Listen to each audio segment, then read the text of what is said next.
শিরকের কারণে যে সবকিছু বরবাদ হয়ে যাবে এটা অনেকে বুঝেও বুঝতে চায় না। আমাদের মুসলিম সংখ্যাপ্রধান দেশেও আমরা আজকাল অহরহ শিরকের ছড়াছড়ি দেখতে পাই। পথে ঘাটে রাস্তার মোড়ে মোড়ে মূর্তি। এই জড়মূর্তিগুলোর সামনে আবার বিশেষ কিছু দিনে ভক্তি নিবেদন করতে হয়, ফুল দিতে হয়, নীরবে দাঁড়িয়ে থাকতে হয়। আবার অনেকে আগুনের সামনেও ফুল দেয়। আপনি যদি এগুলোকে তুচ্ছ মনে করেন আর ভাবেন এসব করলে কোনো সমস্যা নেই, তাহলে আপনার জন্য একটি হাদিস উল্লেখ করছি। দেখুন, একটি মাছির কারণে কিভাবে এক ব্যক্তি জাহান্নামী হলো আর আরেক ব্যক্তি একটি মাছির কারণে জান্নাতি হলো।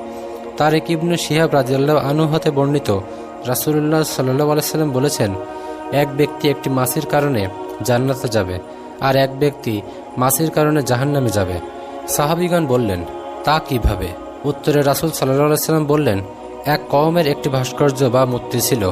ওটার পাশ দিয়ে যেই যেত সেই ভাস্কর্যের প্রতি কোনো কিছু উৎসর্গ না করে যেতে পারত না। একবার দুজন লোক সেখানে দিয়ে যাচ্ছিল। তাদের একজনকে মূর্তিওয়ালারা বলল, কিছু দান করে যাও। সে বলল, আমার কাছে দান করার মতো কোনো কিছুই নেই।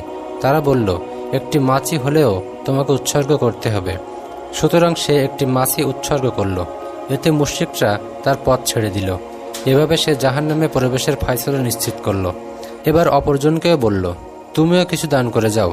সে জবাবে বলল, আমি আল্লাহ ছাড়া অন্য কারো উদ্দেশ্যে কোনো কিছু দান করব না। ফলে মুশরিকটা তরবারি দিয়ে তার গর্দান উড়িয়ে দিল। ফলে সে জান্নাতের ফয়সালা লাভ করল।